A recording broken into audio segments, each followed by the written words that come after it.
Listo, pues buenas tardes a todos. Mi nombre es Héctor Valdés, gracias al doctor Arauz por la presentación y vamos a iniciar con los casos clínicos. Vamos a poner un código QR para que puedan participar. Si nos hacen favor, por favor.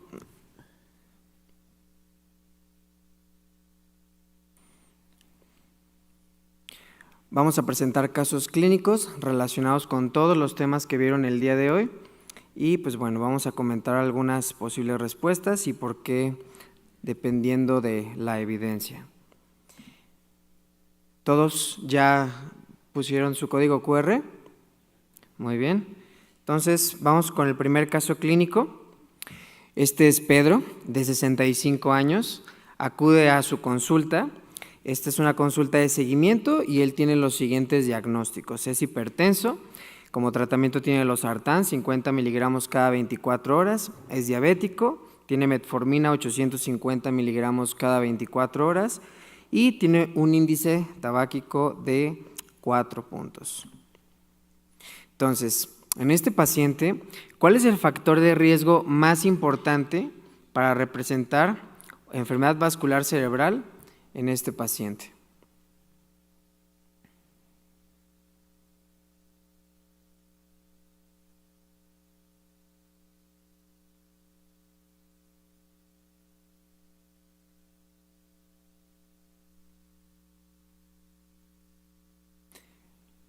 Muy bien, parece que la mayoría efectivamente, esta es la respuesta correcta, ¿sí? Es hipertensión. Cabe señalar que la hipertensión nos incrementa hasta 30 veces el riesgo de tener cualquier tipo de enfermedad vascular cerebral. El sobrepeso u obesidad, 5 kilogramos por metro de superficie corporal, nos incrementa un 10% acumulado anual para el riesgo de enfermedad vascular cerebral. El tabaquismo de igual manera, como ya lo comentaron. Y el género, pues dependiendo la causa, si son factores de riesgo género específicos o en ciertas circunstancias, como en puerperio, embarazo, pero usualmente tanto afecta como a hombres y mujeres en las mismas proporciones. En la siguiente pregunta,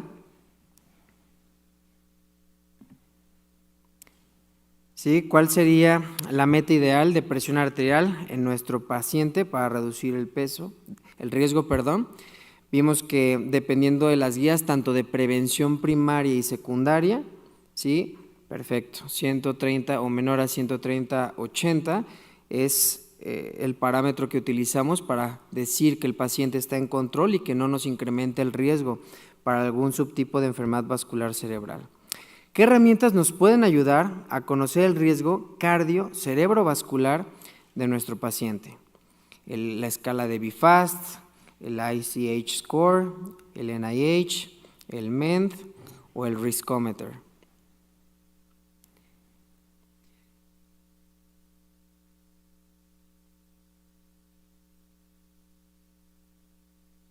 Perfecto, la mayoría tiene la respuesta correcta con 34 participaciones.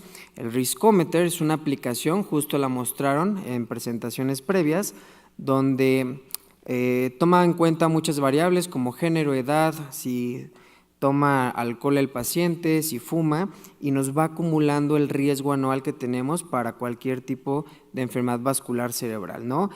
Cabe señalar que ahorita estamos evaluando únicamente riesgo cardio-cerebrovascular.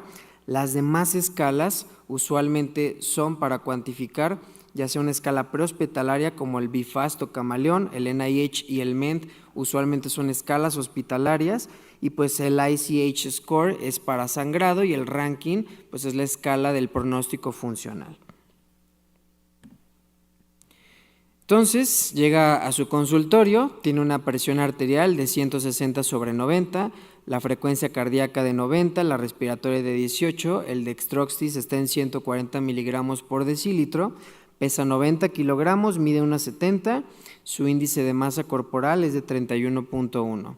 En sus exámenes de laboratorio ven una hemoglobina de 16, leucocitos de 8, plaquetas de 200,000, una creatinina de 1, urea de 20, la glucosa en ayuno está en 182 miligramos por decilitro y tiene una hemoglobina glucosilada de 8.2. El colesterol total está en 213, con HDL en 25 y LDL en 183. Mencionando esto, pasamos con la siguiente pregunta. Y acorde al cálculo de riesgo cerebrovascular, ¿qué otra medida farmacológica estaría indicada en este paciente?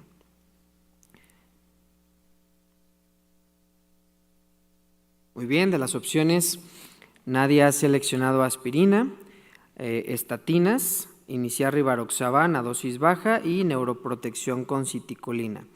Y sí, como se mencionó previamente, la aspirina no tiene ninguna indicación en prevención primaria, ¿sí? Las estatinas en este caso, por todo el trastorno que tiene el paciente, sería la primera indicación. El rivaroxaban no tiene evidencia y pues la neuroprotección con citicolina tampoco. Entonces, adicionalmente, podrías recomendar actividad física frecuente. ¿Cuánto tiempo es lo que se recomienda por semana? También hay recomendaciones de actividad física tanto en prevención primaria como en secundaria y pues efectivamente son 150 minutos por semana, ¿sí? O 75 de ejercicio vigoroso. Y pues bueno, no sé si existe alguna duda sobre este caso, ¿sí?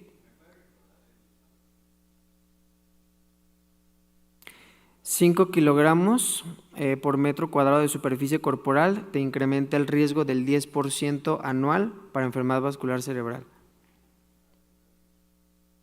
Bueno, pasamos con el segundo caso clínico. Esta es María, de 63 años. Ella es diabética de 5 años de diagnóstico, hipertensa de 10 años de diagnóstico. Como medicamentos de forma crónica, ella utiliza enalapril, 10 miligramos cada 24 horas, metformina 850 cada 8 horas y utiliza glibenclamida 5 miligramos cada 8 horas. Es llevada a su consultorio cerca de su domicilio porque de forma brusca presenta desviación de la boca, dificultad para hablar y debilidad del brazo derecho. Acude con ustedes a consulta con 20 minutos de inicio de los síntomas. Ahí vemos efectivamente la desviación de la comisura, ¿sí? Hacia el lado izquierdo. Y pues en cuanto a sus signos vitales, la presión arterial está en 150/90, la frecuencia cardíaca en 92, satura al 94% aire ambiente, temperatura 36,5. Y en el examen neurológico ustedes observan la desviación de la comisura, la caída del brazo derecho y tiene dificultad para hablar. Entonces, ¿cuáles herramientas prehospitalarias nos podrían ayudar a detectar si María tiene síntomas compatibles con un ictus o una enfermedad vascular cerebral? Perfecto, ¿no? El Riskometer, quedamos que era una aplicación que nos ayudaba sobre todo para ver los factores de riesgo. La Dragon y Sedan se utilizan para ver el riesgo que tiene un paciente de complicaciones después de la trombolisis y sobre todo el Glasgow pues es prácticamente diseñada para trauma de cráneo y efectivamente la Bifast y Camaleón pues son estrategias prehospitalarias que nos ayudan a la detección temprana. Entonces, esta es la escala de Bifast, que son normalmente los ítems que evalúa, es equilibrio, en cuanto a los ojos ver que no o que observe de manera normal, paresia facial, caída del brazo, habla y el tiempo desde que inició la sintomatología. Entonces, con base en esta escala, ¿cuál sería la conducta inicial? Iniciar citicolina, determinación de glucosa capilar, captopril sublingual, iniciar complejo B y dexametasona.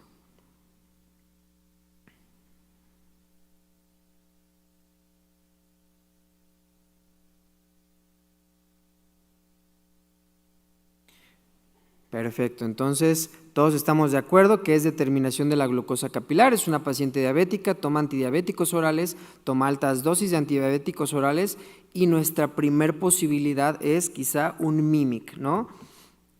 Entonces la determinación de glicemia capilar en ese momento es de 98 miligramos por decilitro, se descarta una hipoglucemia como un Mimic y ¿Cuál sería el paso a seguir con María? Iniciamos citicolina, activamos el sistema de emergencias y notificamos y referimos a un servicio de urgencias, le damos captopril sublingual, recordar que tiene una presión de 150/90, o referimos a urgencias del hospital más cercano. Perfecto, entonces por totalidad, sí, activamos el sistema de emergencias y notificamos efectivamente al servicio de urgencias. Y gracias a su oportuna referencia y notificación, la paciente llega a un servicio de urgencias, se evalúa con un NIH, nos da 8 puntos, se realiza una tomografía simple de cráneo, se descarta hemorragia, que es el paso principal, y por ese motivo se inicia la trombólisis intravenosa a la dosis que ya se había comentado previamente, y a las 24 horas mejora la sintomatología con un NIH de 3 puntos. En cuanto a este caso, ¿alguna duda que tengan? Perfecto, entonces pasamos al siguiente caso. Este es Jorge, es un masculino de 81 años, es un maestro jubilado, su lateralidad manual es diestro. Como antecedentes de importancia, él tuvo un tabaquismo de los 22 a los 70 años a razón de 10 cigarros al día, es hipertenso desde hace 4 años, tiene un regular control de su presión y como tratamiento tiene losartán 50 miligramos cada 24 horas. En cuanto a la evolución del padecimiento, el día que acude al servicio de urgencias inicia a las 10 de la mañana de forma súbita. Él presenta debilidad hemicorporal del lado izquierdo, alteración para la emisión de las palabras y acude a urgencias 1 hora posterior al inicio de la sintomatología. En cuanto a la exploración general, la presión arterial en 166/90, resto de las constantes vitales prácticamente dentro de límites normales con una glicemia capilar de 210. En cuanto a la exploración general, lo único que tuvo alteración era que evidenciaron que el corazón tenía un ritmo irregular y no presentaba ningún soplo. Y en cuanto a la exploración neurológica, ¿sí?, el nivel de conciencia estaba completamente normal, despierto, comprendía y seguía las órdenes, contestó correctamente ambas preguntas, en la mirada conjugada estaba normal, los campos visuales tenían una hemianopsia homónima izquierda de forma parcial, también tenía una parálisis facial central izquierda, en la fuerza tenía algún esfuerzo contra gravedad del hemicuerpo del lado izquierdo, esto significa que claudicaba y tocaba la cama en menos de 10 y 5 segundos respectivamente, y la fuerza del lado derecho estaba completamente conservada. En cuanto a la ataxia estaba ausente, la sensibilidad tenía hipoestesia leve del hemicuerpo izquierdo, el lenguaje estaba normal, tenía ligera disartria, y en cuanto a la extinción tenía una modalidad que era sensitiva. Esto significa que 2 estímulos al mismo tiempo no los pudo reconocer. Entonces, ¿cuál es la escala que ayuda a evaluar la gravedad clínica de la enfermedad vascular cerebral en un servicio de urgencias?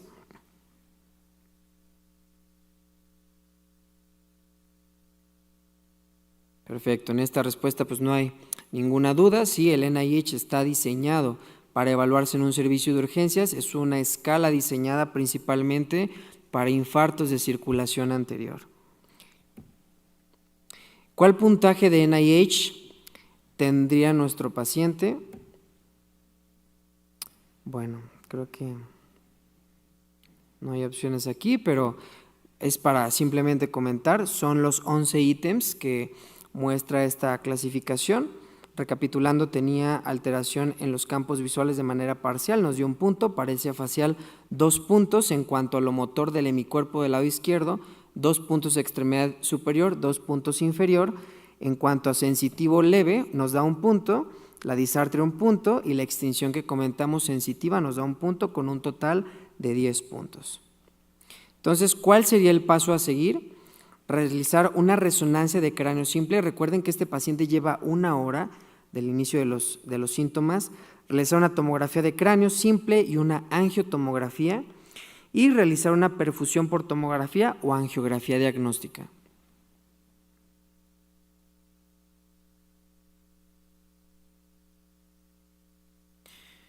Ok, Ok, la mayoría de votos hacia realizar tomografía de cráneo simple y angiotomografía. Efectivamente, la respuesta correcta. Es un paciente que llega en periodo de ventana, ¿sí? Se puede beneficiar tanto de trombolítico como posiblemente trombectomía mecánica. Recordar que es un NIH mayor de 9 puntos, que regularmente es el corte que utilizamos para distinguir si pudiéramos enfrentarnos o no a una oclusión de gran vaso. Entonces, este es el estudio de imagen que le hacen en urgencias. Nos da una puntuación de aspects de 10 puntos. Esto significa que no hay hipodensidades hasta el momento en este paciente. Y en cuanto a la angiotomografía, observen que no hay oclusión de gran vaso. Se ven perfectamente permeables ambas cerebrales medias.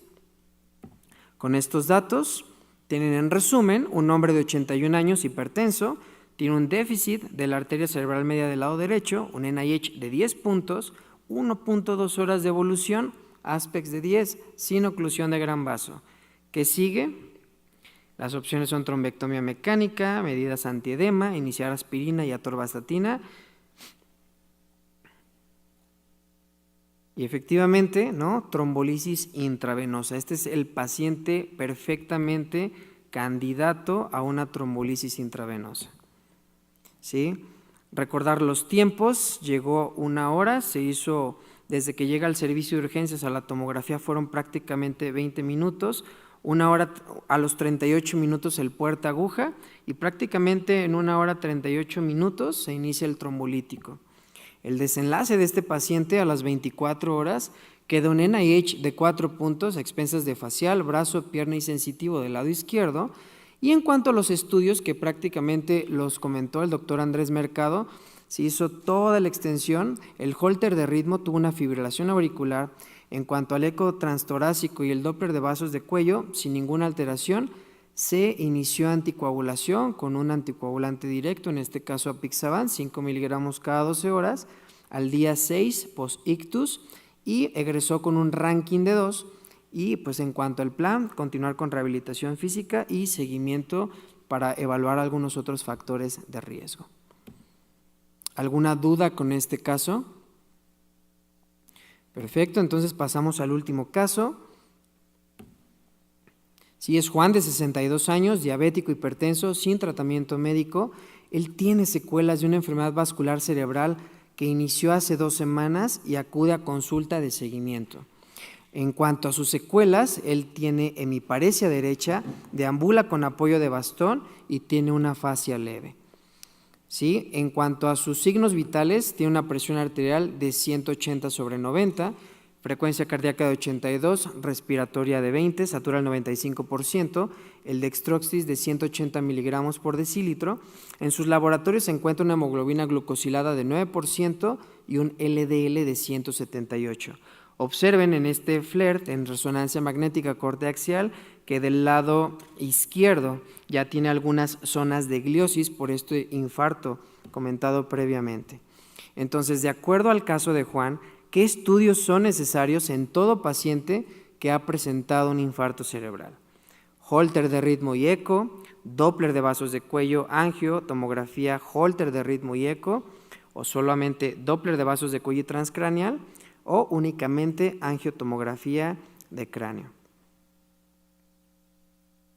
Entonces, perfectamente, todos la misma respuesta. Tenemos que hacer toda la extensión, ¿sí? La extensión completa de los estudios, porque en ocasiones un paciente no tiene solamente un solo mecanismo de acción, es decir, puede que el paciente tenga enfermedad carotidia, puede que el mismo paciente tenga fibrilación auricular. Entonces tenemos que hacer toda la batería de estudios para ver todos los riesgos, sobre todo dar tratamientos dirigidos a cada mecanismo. Sí, entonces, pues bueno, en el electrocardiograma de este paciente se identifica una fibrilación auricular, podemos observar los RRs irregulares y la ausencia de la onda P como potencial mecanismo de infarto. Y pues bueno, con base en este resultado, ¿qué maniobra terapéutica ustedes realizarían? Aspirina, clopidogrel, la terapia dual, aspirina más rivaroxaban o rivaroxaban únicamente a dosis de 10 miligramos cada 24 horas.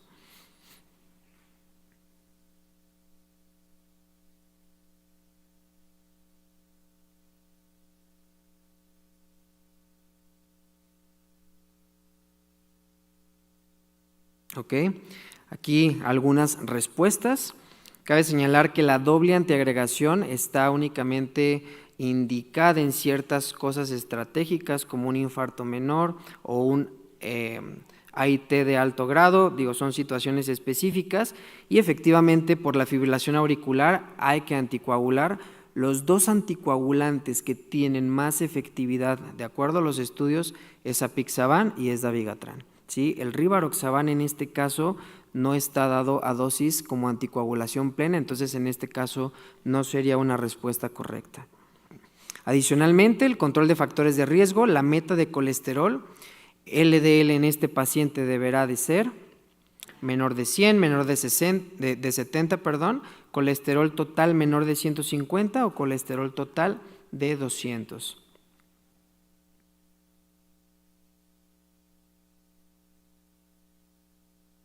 Perfecto. Entonces, de acuerdo a los estudios del doctor Pierre Amarenco, sí, la estrategia de LDL debe ser menor a 70 miligramos por decilitro. Sí, se recomiendan estatinas de alta intensidad. Recordar que esto es prevención secundaria por las características que tiene este paciente. Entonces, usted inicia atorvastatina, 80 miligramos al día. En cuanto al tiempo, ¿al cuánto tiempo se sugiere un control de lípidos? 8 a 12 semanas, 6 meses, 8 meses o en 12 meses.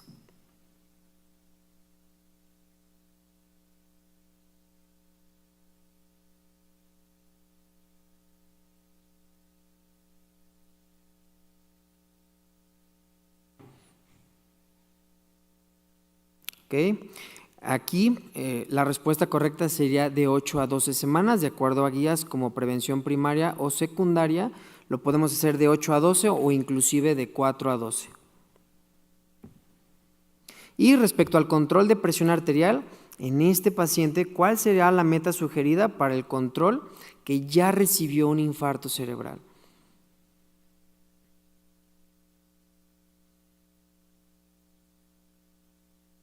Perfecto, aquí no hay ninguna duda, tanto en prevención primaria como secundaria, la meta de presión arterial es menor de 130 sobre 80 milímetros de mercurio. ¿Sí? Y pues bueno, con esto concluimos el último caso. No sé si hubieran dudas respecto a los casos.